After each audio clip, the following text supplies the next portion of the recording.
Ça va se passer dans les années 1984. Donc c'est une très bonne porte d'entrée pour ceux qui n'ont jamais joué des Far Cry, parce que ça reste un univers différent, avec des personnages différents. Mais pour les joueurs vétérans, vous allez retrouver des personnages. Par exemple, vous allez pouvoir retrouver Hurk, qui est un personnage qu'on voit souvent, dans sa jeunesse en fait. Et du coup, vous allez avoir des missions avec ces personnages. Pareil, on pourra peut-être retrouver Willis au début quand il rejoint l'agence secrète. Donc il va y avoir plein de petits easter eggs et de références comme ça avec des personnages ou des armes dans le jeu. Mais dans l'essence, ça reste un Far Cry. C'est-à-dire que là, ce que vous allez jouer, c'est juste un scénario. Dans le jeu final, en fait, comment ça va se présenter, c'est que vous allez avoir une carte du monde avec des points d'intérêt. Ces points d'intérêt, ils seront classés en difficulté. Mais vous pouvez les faire dans l'ordre que vous voulez. Ce qui veut dire que si vous avez envie d'aller dans le dernier point d'intérêt, qui est le plus dur avec le repère du boss, vous pouvez y aller. Mais ça ne veut pas dire que vous allez y survivre. Et donc du coup, en fait, quand vous sélectionnez un point d'intérêt, vous allez avoir des scénarios avec des objectifs différents. Là, pour celui-là, l'objectif est très simple. Vous devez vous enfuir. Donc vous avez d'avoir des soviets qui vont arriver de tous les côtés. Et votre but, c'est d'activer des portes pour essayer de trouver un moyen de débloquer la sortie. Donc pour ce faire, vous êtes chacun aux commandes d'un personnage. Votre personnage, il a des stats. Vous pouvez voir qu'ici, il a ses points de vie max, ses points de déplacement, une case pour les potentiels états qu'il va subir. Ici, ça va permettre de traquer vos blessures avec les tokens comme ça pendant la partie. Et ça permet de traquer vos points de déplacement pendant le tour. Vous avez aussi chacun une arme et des cascades. Donc comment va se dérouler une partie de Far Cry Beyond? Ça va se dérouler en round. Chaque round va être composé d'un tour de joueur et d'un tour d'ennemi. Pendant vos tours de joueur, et c'est très important, vous jouez en simultané. C'est-à-dire que vous pouvez interagir les uns les autres avec vos actions. Alors en fait, ça va être très important parce que rien que pour le déplacement, pour vous déplacer, vous devez déplacer une de vos miniatures sur une case adjacente vide. Vous ne pouvez pas passer à travers un allié et vous ne pouvez pas passer à travers n'importe quel obstacle. Donc si un allié vous bloque le chemin, il va être obligé de se déplacer d'abord. Donc c'est très simple, pour vous déplacez dans une minise et vous descendez votre compteur d'un point. Vous pouvez aussi utiliser pendant votre déplacement vos cascades. Vos cascades, vous pouvez voir qu'ici, en haut à droite, elles ont un coût.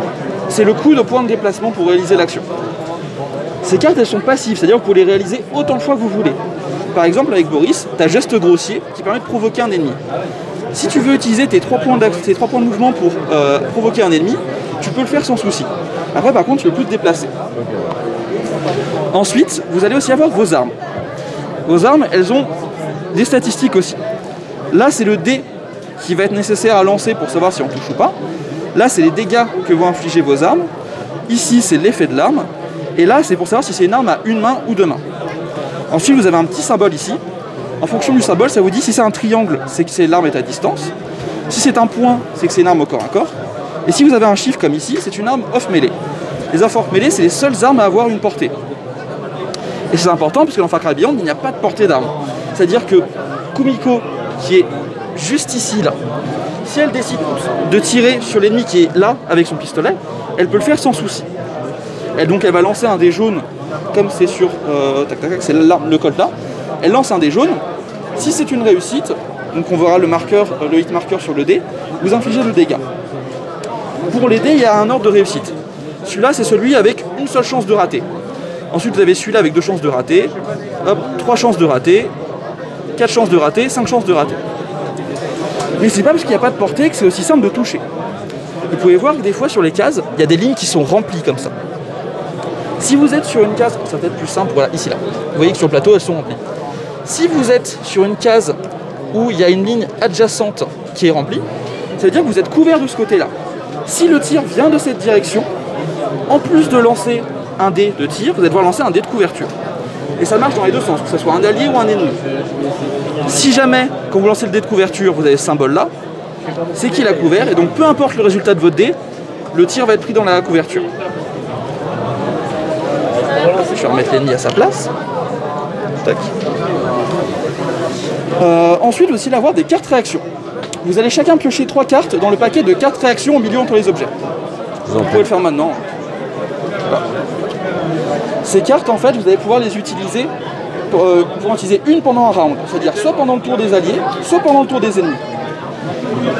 Et ces cartes, elles sont assez importantes parce que ça va vous permettre du coup de relancer des dés, d'agir en fait, d'esquiver une attaque, ou même d'aider vos alliés. Par exemple, vous allez pouvoir qu'elles ont un code couleur. Les cartes vertes ont plus tendance à être des supports. Par exemple, vous avez pris Primal. qui peut être très important parce que, imaginons, on est dans une situation, je vais mettre ça derrière moi, hop, où justement le chien actuellement il est à couvert. Donc Kumiko là le chien est à couvert. Si vous utilisez votre carte, vous pouvez déplacer le chien ici, et du coup là actuellement il n'y a plus de ligne de couverture. Du coup Kumiko a plus de chance de toucher. Hop, je vais laisser reprendre. Ah, il y a plusieurs pixels. C'est ça, voilà. Et n'hésitez pas à utiliser vos cartes réaction, parce que dès que vous tuez un ennemi, vous pouvez en repiocher une. Et attention, quand je dis tuer un ennemi, c'est bien mettre le dernier coup. S'il meurt de saignement, de poison, de brûlure ou quoi que ce soit, c'est pas compté comme vous qui tuez, donc vous n'en piochez pas. Ensuite, vous allez avoir les objets. Vous pouvez voir que sur le plateau, il y a des petits tokens de loot. C'est très simple, quand vous vous déplacez dessus, vous le ramassez automatiquement. Il n'y a pas d'action à en faire, pas besoin de ça. Quand vous le prenez, vous l'enlevez du plateau, et vous décidez de piocher soit un objet vert, qui sont des objets défensifs, comme regagner des HP, vous soyez d'un état, avoir des plans de déplacement en plus, ou un objet rouge, qui sont des objets offensifs, qui sont soit des molotovs, soit des grenades, soit d'autres objets qui permettent de vous augmenter vos dégâts. Et ensuite, finalement, vous avez les actions contextuelles. Les actions contextuelles, c'est des actions qui sont un peu de joker, et qui vont changer en fait de plateau en plateau. Là, par exemple, vous voyez sur le plateau, vous avez des tables. Et en fait, avec les actions contextuelles, on avait une par round, vous pouvez déplacer une table. Merci beaucoup. Donc soit vous pouvez déplacer la table hop, sur une case adjacente autour de vous, comme vous voulez, soit vous pouvez pousser une table. Pour pousser une table, en fait, vous utilisez un point de mouvement et vous la déplacez d'une case en avant.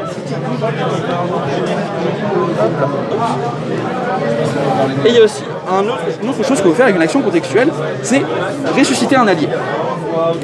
Vous allez forcément prendre des dégâts. Et quand vous avez autant de blessures ici que vos points de vie max, vous êtes mis KO. Si vous êtes mis KO, vous tournez votre miniature sur le côté et vous ouvrez un obstacle. C'est-à-dire que vos alliés ne peuvent pas vous passer par-dessus ou vous passer sur votre case. Par contre, comme les tables, vous pouvez déplacer le cadavre autour pour libérer le chemin. Et vous pouvez utiliser aussi un token de réanimation au-dessus des cartes réaction. Vous en avez un seul pour ressusciter un allié. Quand un allié est ressuscité, il revient avec la moitié de ses HP, arrondi ou inférieur, et il peut tout de suite refaire son tour normalement. Donc du coup, pour résumer, pendant votre tour, vous pouvez vous déplacer, utiliser vos cascades, utiliser une carte réaction, utiliser un objet et utiliser une action contextuelle. Vous pouvez faire toutes ces actions dans l'ordre que vous voulez. C'est-à-dire que vous pouvez utiliser un point de déplacement, attaquer, une carte réaction, vous redéplacer, un objet et finir votre déplacement. Et tout ça, vous devez travailler ensemble pour réussir à optimiser votre tour. Il n'y a pas de limite. Voilà, il n'y a pas de limite de temps. Une fois que vous avez terminé votre tour, ça va être au tour des ennemis. Donc les ennemis, comment ils jouent? C'est très simple. Vous avez en fait ici leur grade. Donc la 3, 2 et 1. Le ennemi plus haut gradé va jouer en premier. Donc là ici c'est le brigadier. Quand le brigadier il joue, en fait ils ont l'ordre qui est arbitraire, qui est le vert, puis le orange, puis le violet, puis le rouge. Là sur le plateau on n'a qu'un brigadier vert qui est là à côté de la table et un orange qui est juste à côté. Donc le premier check que vous allez faire c'est regarder ses blessures. Là actuellement il n'a pas de blessure, donc on va regarder ses cartes comportement sur le côté. Entre 0 et 4 blessures, il va cibler le joueur le plus proche. Donc là actuellement c'est le chien. Ensuite il va se déplacer, on regarde ses points de mouvement qui sont là, il en a 2, il se déplace de 2 cases vers le chien. Ensuite, si possible, il attaque. Donc s'il attaque le chien, c'est la même chose qu'avec les armes. Il a une arme ici, on lance hop, le dé vert pour voir si ça touche. Si ça touche, il inflige 1 de dégâts. Et en plus, si ça touche, on regarde l'effet là. Donc lui, quand il touche, vous lancez un dé orange en plus pour savoir si vous êtes immobilisé. Si vous êtes immobilisé, vous prenez ce petit token là et vous le mettez dans votre barre d'état là. Immobilisé, ça fait qu'à votre prochain tour, vous êtes à 0 point de mouvement et vous n'en regagnez pas. Vous défaussez le jeton immobilisé au prochain tour. Une fois que le brigadier a joué, on regarde le brigadier orange, on fait jouer le brigadier orange, ensuite on passe au rang en dessous, pareil, on regarde son comportement par rapport à ses blessures, on refait, ensuite on regarde la dernière, et une fois que c'est fini, on passe à un nouveau round, tour des joueurs, vous regagnez tous vos points de mouvement sauf immobilisé, vous rechargez toutes vos armes et on recommence jusqu'à ce que vous ayez vaincu tous les ennemis. On commence au maximum de points de mouvement au début Non, vous commencez à 3 ici. Ah oui, pardon. Et il y a aussi des règles particulières pour le chien. Vous jouez Butchie Rosie. Rosie c'est votre chien. Elle se comporte et elle se déplace comme n'importe quelle figurine. Le seul bémol, c'est que les objets de loot, vous pouvez les ramasser, mais vous ne pouvez pas les utiliser avec le chien. Il faut les donner. Et ça amène aussi une règle, si vous êtes adjacent à un allié, vous pouvez soit échanger, soit donner des objets entre vous. Et je crois que c'est tout. Est-ce que vous avez des questions? Les loots, il faut s'arrêter sur la case? Non, juste tu passes dessus. C'est automatique si tu traverses la case. Non, au niveau des règles, c'était très clair. Après, je dis au niveau des règles, c'était très clair. Après, de toute façon, effectivement, on verra après en jouant. Est-ce que juste, du coup, là, c'est l'épisode, du coup, où on a vu vraiment l'explication des règles générales. Est-ce qu'on peut faire un deuxième épisode, là, juste de 5 minutes pour la mini-présentation et repartir sur la partie? Comme ça. En tout cas, merci pour cette explication de règles générales, etc. Et on se retrouve pour un épisode suivant. Merci beaucoup.